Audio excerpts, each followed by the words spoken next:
ओम श्री गणेशाय नमः। शनिदेव भगवान शनिवार व्रत कथा। एक समय सूर्य, चंद्रमा, मंगल, बुध, बृहस्पति, शुक्र, शनि, राहु और केतु इन 9 ग्रहों में आपस में विवाद हो गया। हमसे सबसे बड़ा कौन है। सब अपने आप को बड़ा ही कहते थे। जब आपस में कोई निश्चय नहीं हो सका तो सब आपस में झगड़ते हुए देवराज इंद्र के पास गए और कहने लगे कि आप सब देवताओं के राजा हैं, इसलिए आप हमारा न्याय करके बतलाइए कि हम 9 ग्रहों में सबसे बड़ा कौन है। देवराज इंद्र देवताओं का प्रश्न सुन करके घबरा गए और कहने लगे कि मुझमें यह सामर्थ हिम्मत नहीं है कि मैं किसी को छोटा या बड़ा बतला सकूं। मैं अपने मुख से कुछ नहीं कह सकता हूं। हाँ, एक उपाय हो सकता है। इस समय पृथ्वी पर राजा विक्रमादित्य दूसरों के दुखों का निवारण करने वाले हैं, इसलिए आप सब मिलकर के उन्हीं के पास जाएं। वही आपके विवाद का निवारण कर सकेंगे। सभी ग्रह देवता देवलोक से चल करके भूलोक पृथ्वी पर आकर के राजा विक्रमादित्य के सभा में उपस्थित हुए और अपना अपना प्रश्न राजा के सामने रखा। राजा विक्रमादित्य ग्रहों की बात सुनकर के गहरी चिंता में पड़ गए कि मैं अपने मुख से किसको छोटा और किसको बड़ा बतलाऊंगा। जिसको छोटा बताऊंगा वही क्रोध करेगा। उनका झगड़ा निपटाने के लिए उन्होंने यह एक उपाय सोचा और सोना, चांदी, कांसा, पीतल, शीशा, रांगा, जस्ता, अभ्रक और लोहा 9 धातुओं के आसन बनवाए। सब आसनों को क्रम से जैसे सोना सबसे पहले और लोहा सबसे पीछे बिछाया गया। इसके पश्चात राजा ने सब ग्रहों से कहा कि आप सब अपना अपना आसन ग्रहण करिए। जिसका आसन सबसे आगे होगा वह सबसे बड़ा होगा और जिसका आसन सबसे पीछे होगा वह सबसे छोटा जानिए।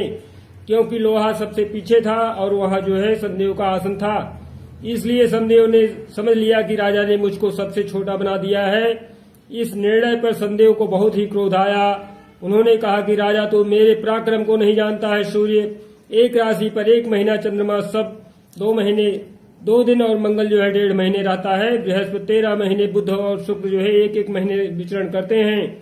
परंतु मैं एक राशि पर 2.5 वर्ष से लेकर 7.5 साल तक रहता हूँ। बड़े बड़े देवताओं को मैंने भी पानी पिला दिया है, अर्थात भीषण दुख दिया है।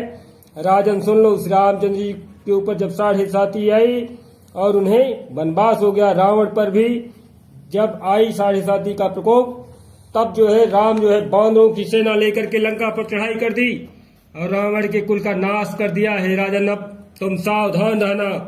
राजा विक्रमादित्य ने कहा, जो कुछ भाग्य में होगा देखा जाएगा। इसके बाद अन्य ग्रह तो प्रसन्नता के साथ अपने अपने स्थान पर चले गए, परंतु संदेव का क्रोध के साथ वहां से सुधारे। कुछ काल व्यतीत हो जाने पर राजा विक्रमादित्य की 7.5 की दशा आई तो संदेव घोड़ों का सौदागर बन करके अनेक सुंदर घोड़ों के सहित राजा विक्रमादित्य की राजधानी में आए।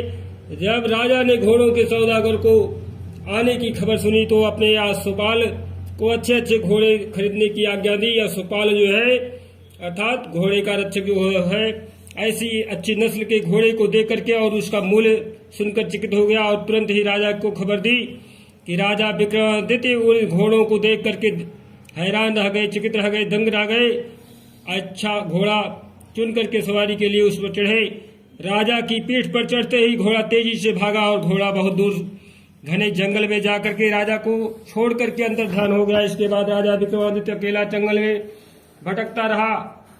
भूख और प्यास से दुखी राजा ने भटकते भटकते एक ग्वाले को देखा। ग्वाले ने राजा को प्यास से व्याकुल देख करके पानी पिलाया। राजा की अंगुली में एक अंगूठी थी, वह अंगूठी उसने निकालकर प्रसन्नता के साथ ग्वाले को दे दी और स्वयं शहर की ओर चल दिए। राजा शहर में जाकर के एक सेठ की दुकान पर जाकर बैठ गया और अपने आप को उज्जैन का रहने वाला तथा अपना नाम बीका बतलाया। सेठ ने उसको एक कुलीन मनुष्य समझ करके जल दिया, पानी पिलाया, कुछ खिलाया पिलाया। भाग्यवश उस दिन सेठ की दुकान पर बहुत अधिक बिक्री हुई। तब सेठ उसको भाग्यवान पुरुष समझ करके भोजन कराने के लिए अपने साथ अपने घर ले आया। भोजन करते समय राजा विक्रमादित्य ने एक आश्चर्यजनक घटना देखी। जिस खूंटी पर हार लटका था वह खूंटी उस हार को निकल रही थी। भोजन के पश्चात जब सेठ कमरे में आया तो उसे कमरे में हार नहीं मिला। उसने वह निश्चय किया कि सिवाय बीका के और कोई इस कमरे में नहीं आया था, अतः अवश्य ही उसी ने हार चोरी किया है। परंतु बीका का मतलब है विक्रमादित्य ने हार लेने से इनकार कर दिया। इस पर 5-7 आदमी उसको पकड़ करके नगर के फौजदार के पास ले गए और फौजदार ने उसको जो है राजा के सामने उपस्थित कर दिया और कहा कि आदमी भला प्रतीत होता है, चोर मालूम नहीं होता है, परंतु सेठ का कहना है कि इसके सिवाय और कोई घर में आया ही नहीं था, इसलिए अवश्य ही इसी ने चोरी की है। राजा ने आज्ञा दी कि इसके हाथ पैर कटवा करके चौरंगिया किया जाए। राजा की आज्ञा को सुन करके आज्ञापालों ने तुरंत उसका पालन किया। बीका के हाथ पैर कटवा दिए गए। कुछ काल व्यतीत होने पर एक तेली उसको जो है अपने घर ले गया और उसको कोल्हू पर बिठा दिया। बीका उस पर बैठा हुआ जो है अपनी जवान से बैल हाँकता रहा। इस काल में राजा की शनि की दशा समाप्त हो गई। वर्षा ऋतु के समय वह मल्हार राग में गाने लगा। यह राग सुनकर के उस शहर की राजकन्या की जो है मनभावनी उस राग पर मोहित हो गई। राजकन्या ने राग गाने वाले की खबर लाने के लिए अपनी दासी को भेजा। दासी सारे शहर में घूमती रही। जब वह तेली के घर के निकट से निकली तब क्या देखती है कि एक तेली के घर में चौरंगिया राग गा रहा है। दासी ने लौट करके राजकुमारी को सब वृत्तांत सुना दिया। बस उसी क्षण राजकुमारी मनभावनी ने अपने मन में यह प्रण कर लिया कि चाहे जो कुछ भी हो, मैं इस चौरंगिया के साथ ही विवाह करना चाहूंगी। निश्चय कर लिया। प्रातः काल होते ही जब दासी ने राजकुमारी मनभावनी को जगाना चाहा तो राजकुमारी अनशन में व्रत लेकर के पड़ी रही। दासी ने रानी के पास जाकर के राजकुमारी के न उठने का वृत्तांत सारी कथा समाचार सुनाया। रानी ने वहां जा करके राजकुमारी को जगाया और उसके दुख का कारण पूछा। राजकुमारी ने कहा कि माताजी, मैंने यह प्रण कर लिया है कि तेली के घर में जो चौरंगिया है मैं उसी के साथ विवाह करूंगी। माता ने कहा, पगली, तू यह क्या कर रही है? तुझे किसी देश के राजा के साथ परिणय किया जाएगा। कन्या कहने लगी कि माताजी, मैं अपने मन में प्रण कर चुकी हूँ, उस प्रण को कभी नहीं तोड़ूंगी। माता ने चिंतित होकर के यह बात महाराज को बताई। महाराज ने भी आकर के उसे समझाया कि मैं अभी देश देशांतर में अपने दूत भेज करके सुयोग्य रूपवान एवं बड़े से बड़े गुणी राजकुमार के साथ तुम्हारा विवाह करूंगा। ऐसी बात तुम्हें कभी नहीं विचारनी चाहिए, मन में सोचनी चाहिए। परंतु राजकुमारी ने कहा, पिताजी, मैं अपने प्राण त्याग दूंगी परंतु किसी दूसरे से विवाह नहीं करूंगी। यह सुनकर के राजा ने क्रोध से कहा, यदि तेरे भाग्य में ऐसा ही लिखा है तो जैसी तेरी इच्छा हो वैसा ही करना। राजा ने तेली को बुला करके कहा कि तेरे घर में चौरंगिया है, उसके साथ मैं अपनी कन्या का विवाह करना चाहता हूँ। तेली के ने कहा, महाराज, यह कैसे हो सकता है? कहाँ आप जो है हमारे राजा हैं और कहा मैं एक नीच तेली हूँ। कहाँ राजा भोज, कहाँ गंगू तेली की घट्टा उसने दे दिया। राजा ने कहा कि भाग्य के लिखे को कोई नहीं टाल सकता है, अपने घर में जाकर के विवाह की तैयारी करो। राजा ने सारी तैयारी कर तोरण और वृंदावन लगवा करके राजकुमारी का विवाह जो है चौरंगिया के साथ कर दिया। रात्रि को जब विक्रमादित्य और राजकुमारी महल में सोए थे तो आधी रात के समय शनिदेव ने विक्रमादित्य को स्वप्न में दर्शन दिया और कहा कि हे राजा, कहो मुझको छोटा बतलाकर तुमने कितना दुख उठाया है। राजा ने शनिदेव से क्षमा मांगी।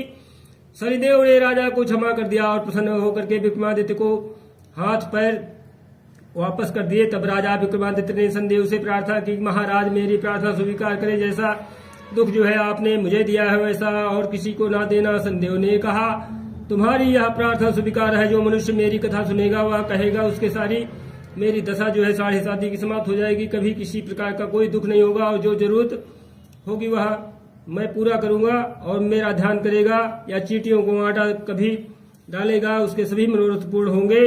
इतना कह करके शनिदेव अपने धाम को चले गए। राजकुमारी जब मनभावनी की आंखें खुली तो और चौरंगिया को हाथ पैर से युक्त देखा तब वह आश्चर्यचकित हो गई।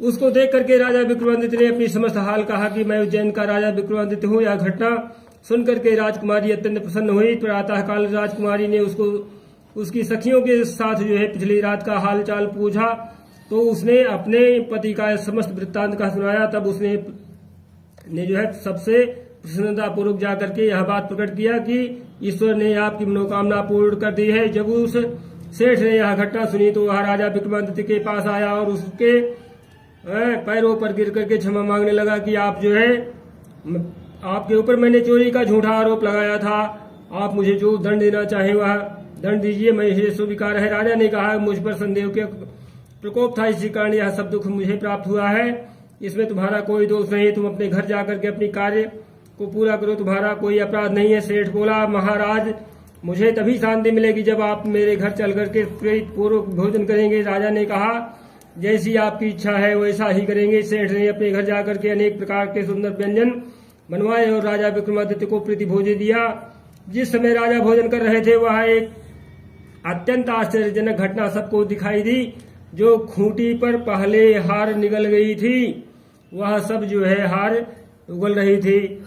जब भोजन समाप्त हो गया तो सेठ ने हाथ जोड़ करके बहुत सी मोहरें राजा को भेंट दी और कहा, मेरी श्री कौड़ी नाम की कन्या है, उसका जो है आप पानी ग्रहण करें। राजा विक्रमादित्य ने उसकी प्रार्थना स्वीकार कर ली। तब सेठ ने अपनी कन्या का विवाह जो है राजा के साथ कर दिया और बहुत सारा दान दहेज दे करके विदा किया। कुछ दिन तक इस प्रकार से राजा राज्य में निवास करने के पश्चात राजा विक्रमादित्य ने अपने ससुर से राजा से कहा कि अब मेरी जो है उज्जैन जाने की इच्छा है, अर्थात मैं अपनी नगरी को जाऊंगा। कुछ दिन बाद विदा लेकर के राजकुमारी मनभावनी श्रेष्ठ की कन्या श्री कौरी तथा दोनों जगह दहेज में प्राप्त अनेक प्रकार के दास दासी नौकर चाकर रुपया पैसा रथ पालकियों के साथ राजा विक्रमादित्य जो है उज्जैन की तरफ चले।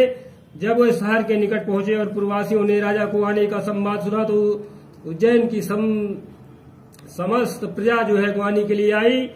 प्रसन्नता से जो है राजा अपने महल में पधारे।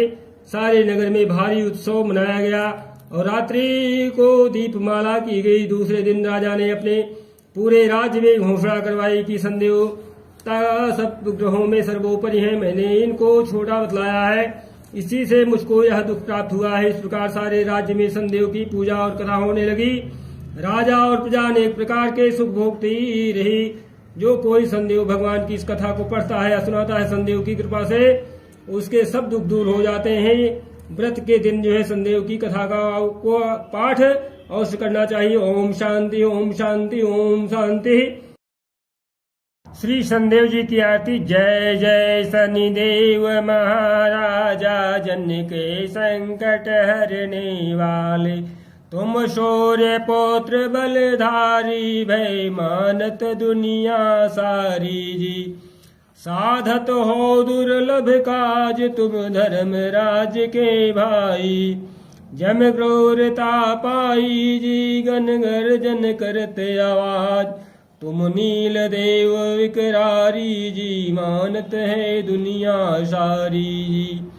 भैंसा पर करत सवारी जी, कर लोहा गदा रहे साज, तुम विभूति रंग बनाओ जी, निर्धन सिर छत्र धराओ जी।